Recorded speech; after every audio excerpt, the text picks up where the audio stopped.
Jose Gutierez.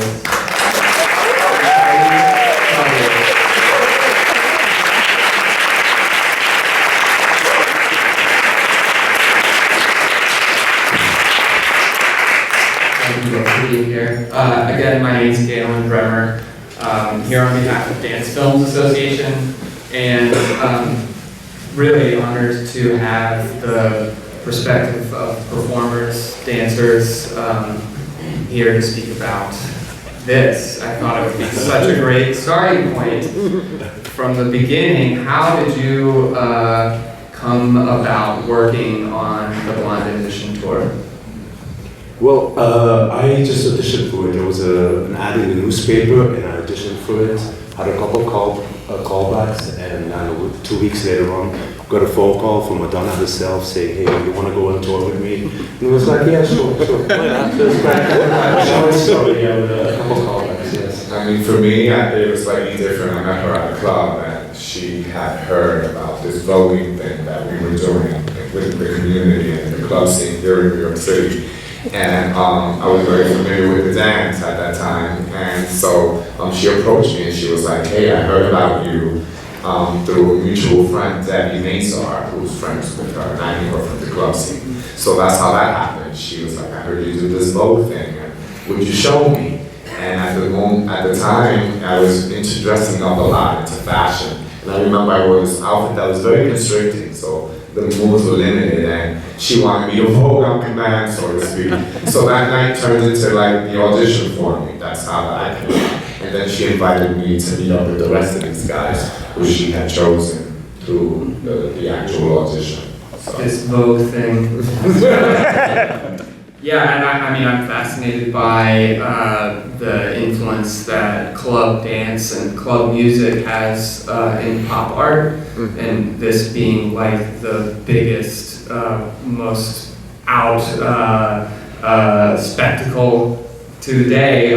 What was going on in the Vogue scene in New York? What was the ballroom scene like? Ballroom scene. It was just something that the community, the gay community, did, where they would like hold these events, like competitions, which they call balls. They still have them today. I mean, it's where they go and create things, and you show your creativity, whether it's voguing and other forms of like artistry with the nicest outfit, or the most bizarre, outrageous costume. It's kind of like I want to say a pageant, but more diverse for more raw too. Right. Yeah. Very talented. I mean, I've seen most of the things in balls. Yes. So that's where it originated from. The voguing. It's been going on since the '60s. It was just very underground, very urban. Because even all of us, like the dancers, I mean, we never even heard of Vogue. I never heard of voguing. Right. So when Jose and Louis came into the picture, that's really the first time I ever got in contact with Vogue and really what it was, and it's beautiful. I mean, it's a beautiful art form, and on top of it, we were all classically trained. It was very easy. It was very easy. But it was really nice to learn a different art form, really. Yes. Yeah, I'm so glad you mentioned that, because it comes across in the capture of these performances and your personalities that the preparations for Blonde Ambition tour were collaborative, and I wonder if you two could speak to what went into the preparation, the process, even the rehearsals, getting ready for the tour. Well, I mean, as far as for like the choreography and Vogue and certain things, I think she wanted to dig into the urban community as far as the voguing and stuff. And like a version also is all related to the voguing and everything. So it was very hard kind of to choreograph that, because there's no movement, there's no names for the movements in voguing. Everything is you just do, and it's like there's no names for these steps. The way in ballet or in modern, you have names for arabesque, plie. In voguing, it's everything on the sight, on the vision. You never really get to call out the combination. So you have to be very observant, and that they were, these guys, they picked it up in like 2 weeks, 2-3 weeks, I want to say. Yeah, and Madonna, she picked it up. She was a natural. So it was It was good. Yeah. So you set that work, Vogue, and Yeah, like the Virgin and the MTV stuff, and Vince Patterson also stage directed it. Yeah. You know, because So they mostly choreographed it, and I remember, and Vince Patterson mostly like staged it and kind of like put it together. But it was mostly, they were the founders in that tour of choreographing, like a Virgin and Vogue and a couple other things. Yeah. Because I know that sometimes get confused, and I'm really proud of my brother that he did do that, because it is iconic and it always will be, he will always be known for that, and I just want to make sure everybody knows that. Yeah. Thank you.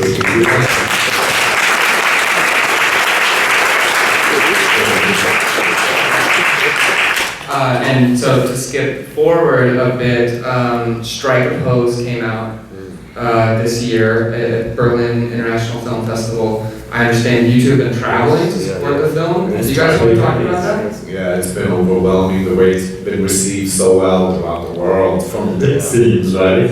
And we've been doing the whole festival circuit, unbeknownst to us. That's something that we did when we were kids, we were still being respected and appreciated for it. So, it's words can't express what we feel.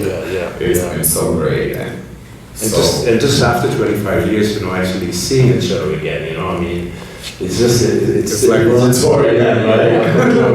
I love them, and at the same time, I want to show them at the same time, so that's still all there. But it's been amazing. Strike a Pose, the whole, and I know we always like, when is it going to come out? But it's supposed to be a US release in January 2017. Yeah. And in Europe already it's going to iTunes in some countries. Yeah.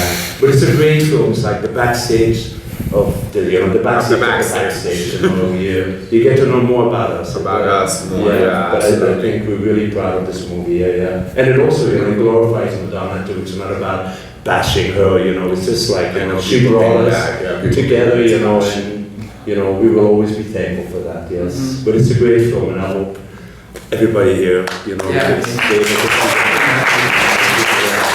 also great directors, Esther Gold and Ryan Swan, amazing, beautiful storytellers, so we got really lucky that they stepped in our life and actually made a good film, Very proud of that one, very proud. Yeah. Wonderful. And you're both based in New York. Yes. And you have choreographed commercials, fashion, Broadway. Teaching. I just finished wrapping up a Netflix series that's out now with Baz Luhrmann to Get Down.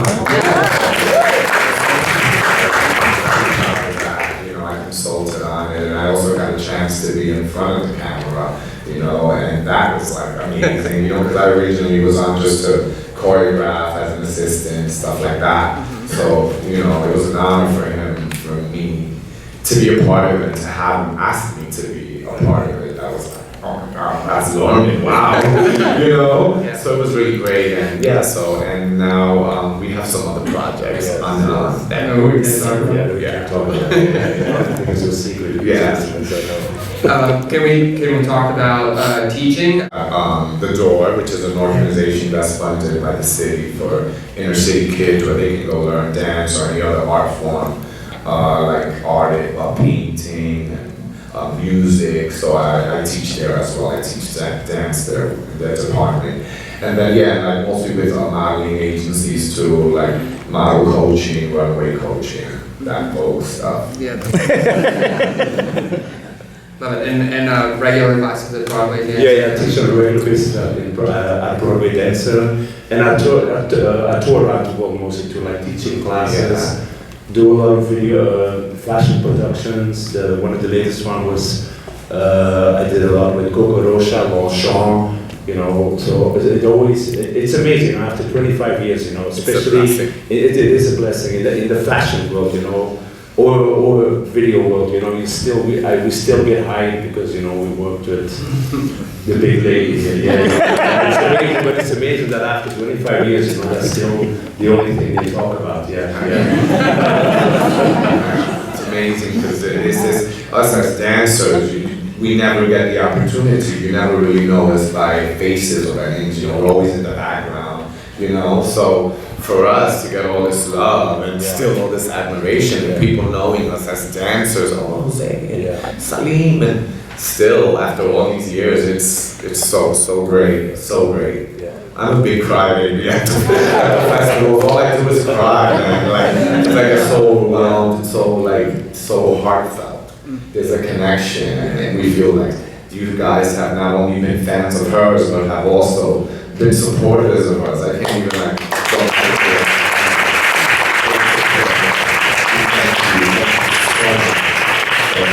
Really. Oh, really?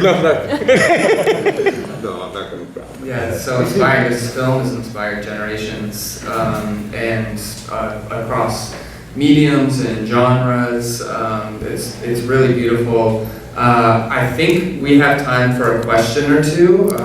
If anybody, do we have a hand back here? Hi. First of all, I want to say that I'm honored to be here and to see how you've bloomed and how pretty much basically how voguing is now becoming popular today. Now it's becoming like the new, you know, it's like it's a new trend now. I wanted to ask you, how does it feel to know that, I mean, I see now today that Rihanna now is incorporating voguing. She has Vogue dancers up on stage now. How does it feel that, to know that you've changed the music industry dramatically? I mean, like, with your involvement with Madonna, like, look at what you've done. Honestly, like, to be honest, like, yeah, I was unaware. I realized it last week. I always, you know, I think I realized it the other day, the impact, and, you know, that I actually, like, took a form of dance and introduced it to the masses with of course, the help of Madonna. And to be credited for that is, like, so much more bigger than me. So I feel so proud to be credited as I deserve that, right? Yeah, so. And the Get Down, look, you created thank you. together. There's a scene in the Get Down where There's they actually capture the Vogue scene Yes. in the 70s. You actually contributed to make that happen. Yes, I have, yeah. That's amazing. Thank you so much. Yes, you're right. So we're good fast learning. Yeah, it's a pretty big deal, no? Thank you. Thank you, but yeah, like when you're in it, you never really, you know, like I never knew that it was gonna do what it did, and I'm forever thankful to be linked with that and know that that's my work that's gonna live on even after I'm gone. There's gonna be kids voguing everywhere. I hope, you know, it's history. It's pop culture history, and I guess is what they tell me. You know, yeah, I was a kid when I went on tour, 17 years old, and put that choreography together. You know, again, it was all like I just wanted to dance. I didn't set out to create such an iconic piece. You know. Yeah. Joe. Jose, can you talk a little bit about Lewis and your friendship with Lewis? That you guys met? And Oh wow, Louis. The question is if Jose could talk about his friendship with Louis. Oh wow, Louis, it was crazy because we went to high school together, you know, and we went into LaGuardia High School of the Arts as freshmen and sophomores, and it was amazing to be able to embark on that journey with him. You know, he's my brother, and like to be able to, again, get that opportunity together. I mean, we were already best friends, and that just like, it was such a joy to experience that with my best friend, you know, and to go through all those things firsthand. I mean, I was experiencing them at the same time he was, so we were like, you know, so it was great, definitely. And now to be on board with these guys again, man, it's like we never left each other or something. Yeah, but yeah, I miss him all the time. He lives in LA now, and now we're doing stuff together. There's a couple of things we can't really say about, but yeah, you're gonna be seeing a lot of us and Jose and Louis. Can't wait. We have time for one more question. Yeah, in the back. Hi. I'm really impressed that you're teaching kids, Jose. My question for you is, For the younger generation that is not as aware of Madonna as we are, what do you think about and what is your reaction to the younger kids? Most specifically, the best example I have are Lady Gaga's Little Monsters who bash Madonna, or who think that, Gaga is this most brilliant queen who's come up with all of these brilliant things, and she's speaking for the gay people, and oh, she is just the savior. And her younger fans, who are the tweens, don't know who Madonna is. Right. Or know enough about her, she's just an old lady to them. And they are really vicious. Yeah, they are. What do you say to them? Or how do you introduce Madonna to them in a way that they can relate? I think it's very important, it's very important as us as dancers and actors or whatever, for us to do our research. You know what I'm saying? Like, we have to do your homework, and if you're dedicated to whatever it is, dance, if you want to be a dancer, you have to learn very early on where things originated from, because that's how they have meaning.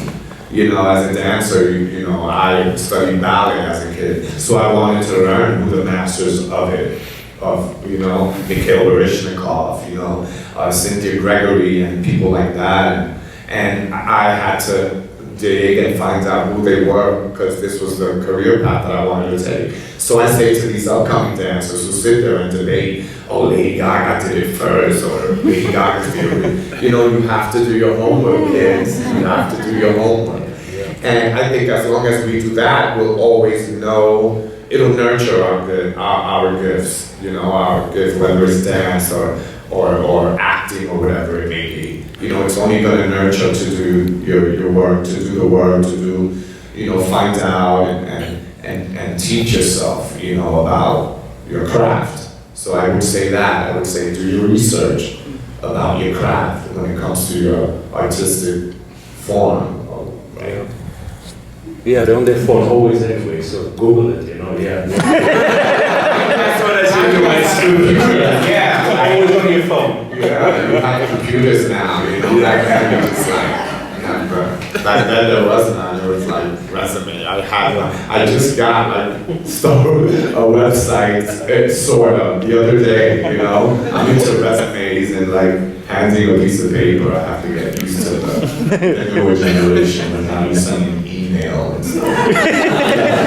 Now I can send a video with myself. Before you would audition right here, there was this type of interaction. So now with the internet, I just send you a video. And to me, it's a bit like, you don't really get the feeling of. You can edit it, it's not really you, it's an edited version of yourself, I think. Yeah. Just to add a little to your question. Yeah. Okay, that was awesome. Thank you. Yeah, and I think we'll leave it at that. Thank you both so Thank much. you so much.